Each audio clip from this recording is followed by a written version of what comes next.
Hello friends, I'm Alexi, I use any pronouns, and this is a video about recovery from substance use disorder. So because this is my first video, I'm going to start with just a little bit of background on me and what my journey is. So I was very recently diagnosed with substance use disorder. My substance of choice is weed. I don't judge anybody who uses weed and has a fine time with it, you know. If you're having a great time, go for it. That's your journey. That's unfortunately not my journey. But, you know, get down with your bad self. I don't demonize any drugs inherently. I don't take that approach at all. I just think that those of us who do need help should be able to access it. That's all. So, a little bit about me that might come up and be relevant in my videos. I am a multiple time abuse survivor. I am a rape survivor. I have CPTSD from all of that, as you can imagine. I also have schizoaffective bipolar type, which means I have both bipolar disorder and schizophrenia. I am very well medicated right now. My meds are doing a great job, so I am pretty much stable for the most part regarding that. I do also have BPD, borderline personality disorder, and autism.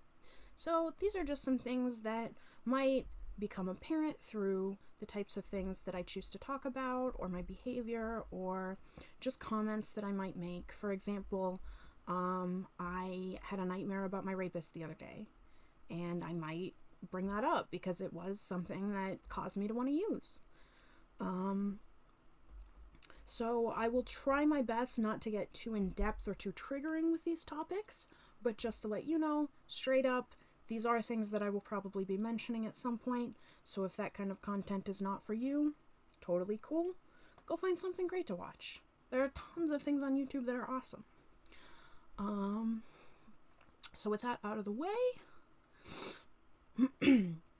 I recently completed a partial hospitalization program for my mental health, which was doing very poorly, and an IOP program for the substance use disorder.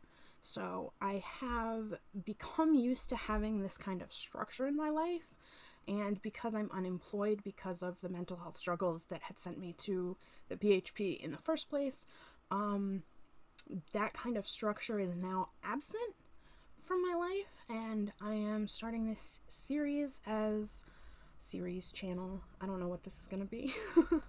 I'm starting this as a way to hopefully give myself some structure and maybe give you guys a little bit of structure too if you need it.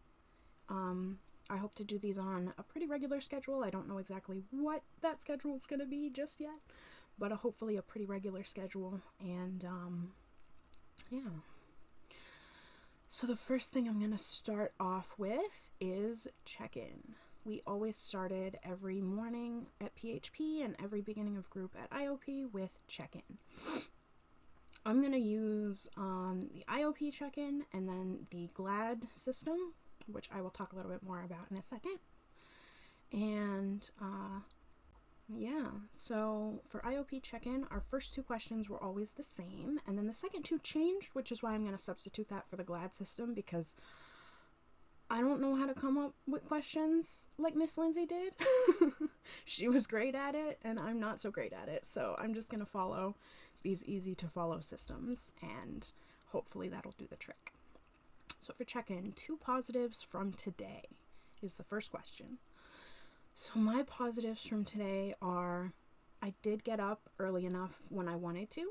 I've been having a problem with staying in bed for too long and sleeping for most of the day. And today I was able to get up around 8 o'clock, even though I really didn't feel like it.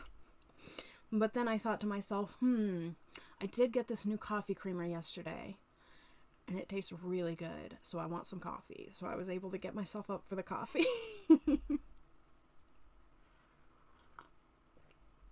And my second positive for today is just that I'm showing up doing this. This is something that makes me kind of nervous. I've never done long form video content before. I've done a little bit of short form video content, but not a whole lot. And I just hope that everyone has a good response.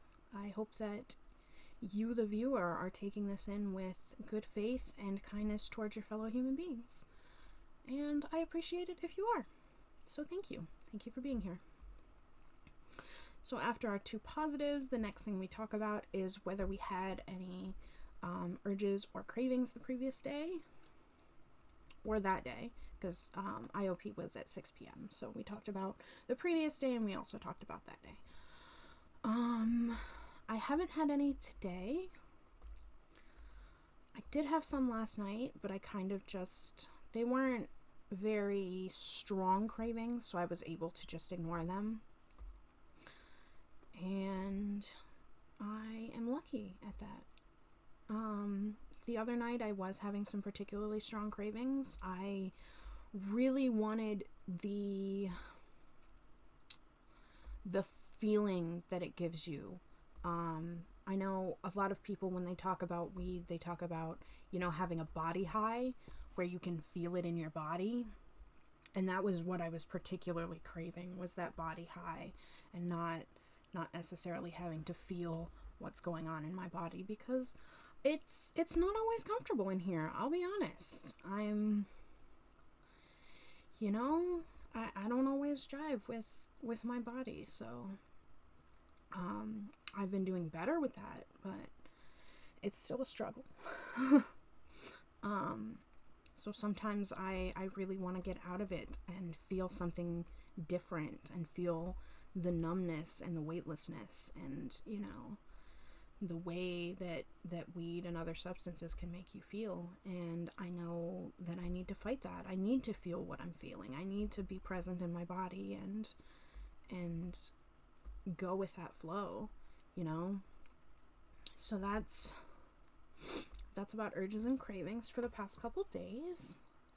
Now the GLAD system. Hang on just a second. I think I can bring this up for you.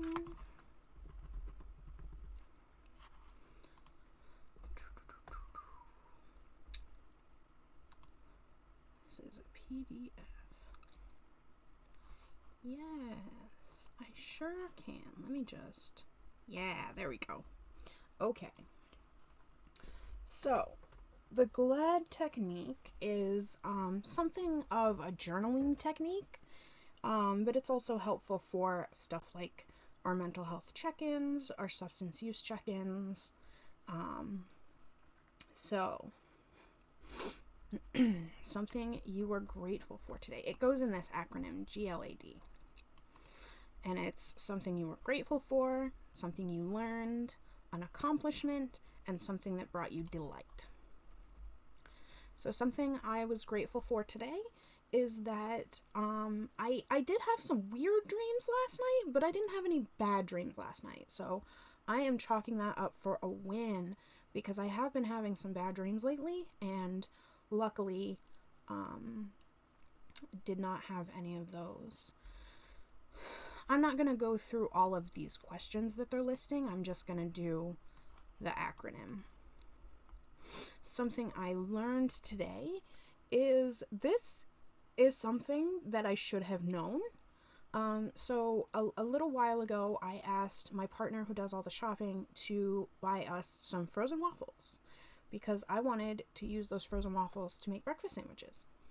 And something I learned today is that I can just have the waffles as waffles, dude. I just put butter and syrup on them, and they were tasty as hell. Sometimes the thing you want to do a specific task with can also be used for more general tasks. So, waffles are very versatile. One small accomplishment you did today.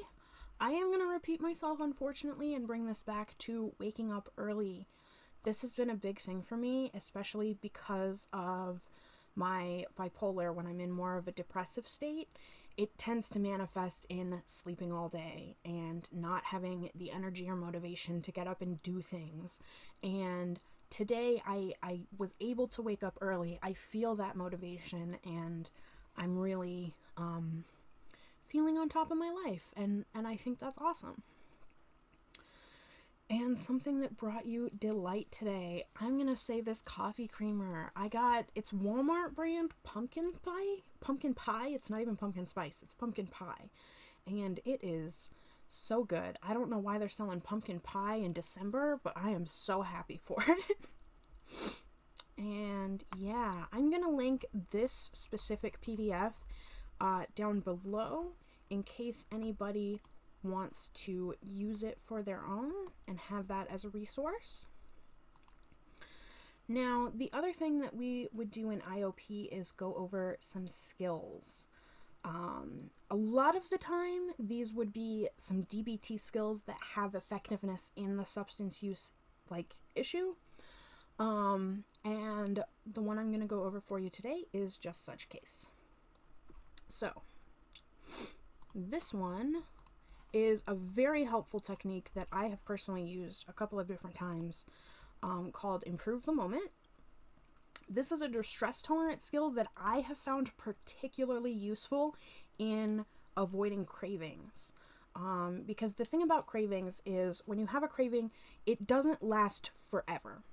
If you can wait out that craving without using, it will go away. And that's why this particular skill, which essentially is finding ways to distract yourself from the stressful event. So for example, your craving, if you can distract yourself for long enough, that craving will go away and you won't have the urge to use anymore. Of course, the craving will come back, might come back later on, and you might have to use this technique again or a different technique of your choosing, but this is a great one for avoiding cravings, in my opinion. So it goes by an acronym, IMPROVE. They love acronyms in DBT. They love them. There are so many acronyms. So you're going to get your acronyms with the DBT, because this is a DBT skill, I believe. Yeah. So the I in improve is imagery. Imagine a peaceful place far from your worries. What are the sights, sounds, and smells you notice? Alternatively, vividly envision the best possible resolution of your current challenge. So this is a good one to practice with all of your senses. You want to get as many senses as you can involved in this. So for me, my imagery is I have this mental forest that I go to, and I can smell the leaves on the ground that are turning into mulch. I can hear the stream that flows through this little glade. I can see all the trees. I can feel the rock under my butt. Because in my little glade, I have a big rock that I sit down on. I can feel it, I can imagine it very vividly. I know there are a lot of people who do not have that sort of ability to mentally imagine things like this, and that's okay. The rest of this acronym is going to give you great tools. You don't have to use every part of this acronym. You can just use what works for you. Meaning. Is there any meaning you can find or create from your situation? Reflect on ways you can use your current experience to gain insight or help others. And again, this is one that sometimes you're going to look at your situation and be like, no, this just sucks. I can't find any meaning here. And that's totally okay. But if you can, try to think of it like, I had an experience recently where I had a falling out with my friend group. And the meaning that I can take from what happened is that I know I was standing up for my boundaries. I know maybe I didn't say all of the right things in that situation, but I know my ultimate goal of standing up for my boundaries was correct.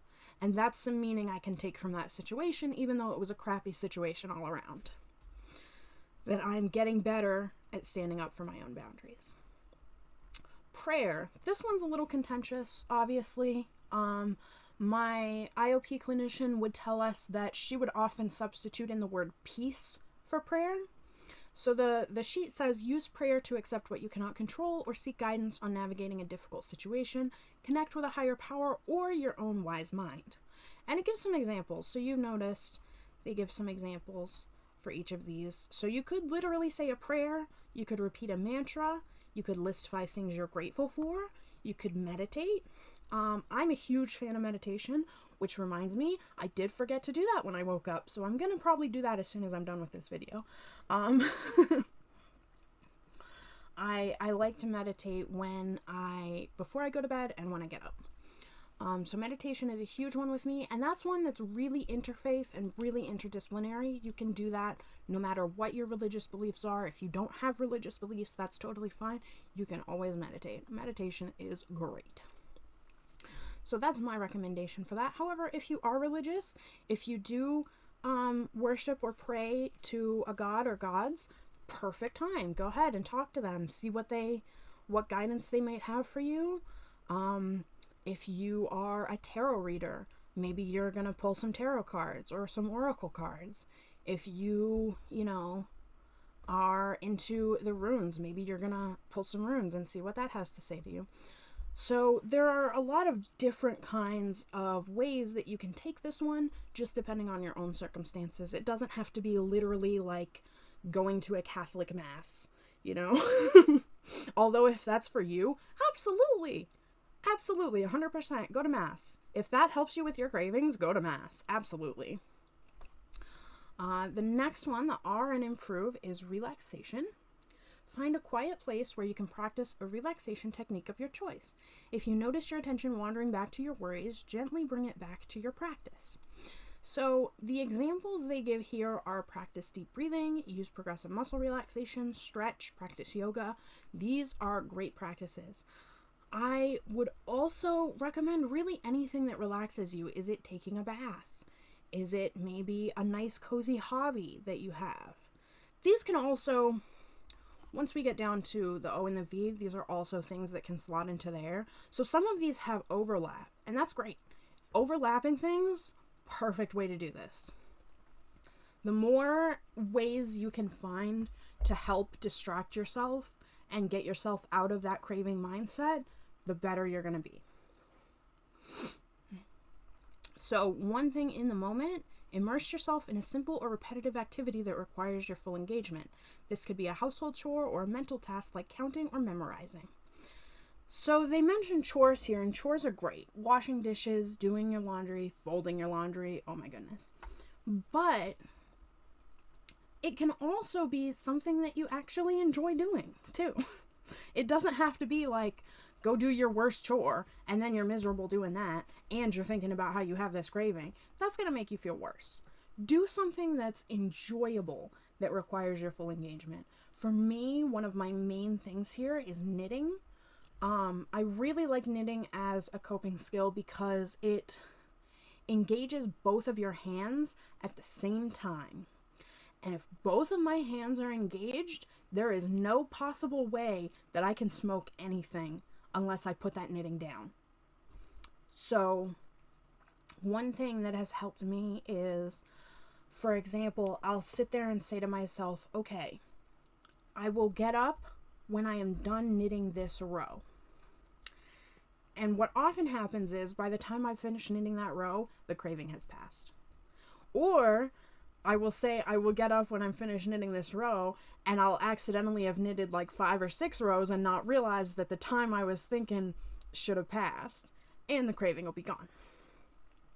So I definitely, if you can get into fiber crafts, any kind of knitting, crochet, weaving, what's it called? Needle felting, just any kind of fiber crafts, I advocate it. I'm a huge advocate for fiber crafts. I think they're wonderful. And I think they're really wonderful because at the end of the day, you physically have something that you've made with your own 2 hands. And I think that's really lovely. So the V in IMPROVE is vacation. Take a short break from your worries and do something fun or nourishing you. This can refresh you and lead to a fresh perspective when you resume your day. So these are, their examples are really good, like call a friend, go on a hike, read something, watch a favorite movie. My favorite is to take a bath, because again, if I'm in the bath, I can't smoke. Because what if I drop it? You know? And I have dropped my phone in the bath before, so that is a possibility for me.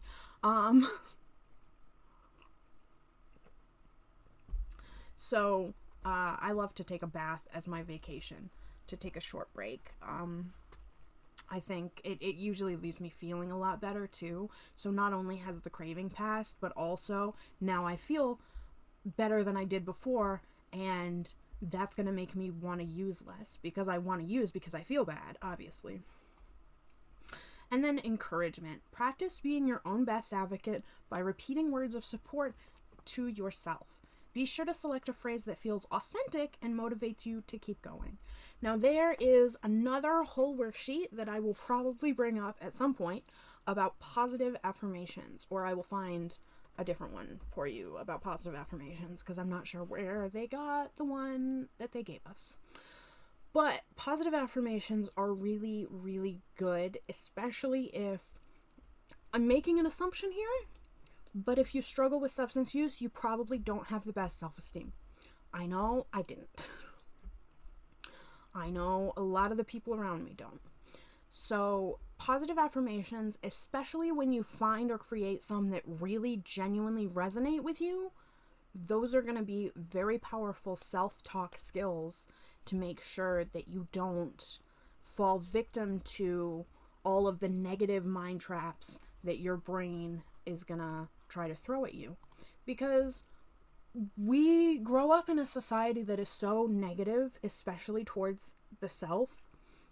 We are taught to hate ourselves, really. We are. And the only way we can really fight back against that is to internalize this idea that, like, we are valid people. We are worthy of love. We are, you know, good, you know? And I think that's really important, and positive affirmations can be a great first step. Again, you really do have to find something that resonates with you, that you feel sounds real. But telling yourself these things over and over will eventually convince you of them, especially if you bring them up in response to your brain giving you that negative self-talk. So, that was the improved skill, and I hope that was really helpful for some of you. I know it has been super helpful for me, and I hope that this video has been helpful for you. I think it has been helpful for me, so I'm glad that I did it. I will leave links to both the improved worksheet and the glad worksheet in the down below, and I will see you soon. Have a great day.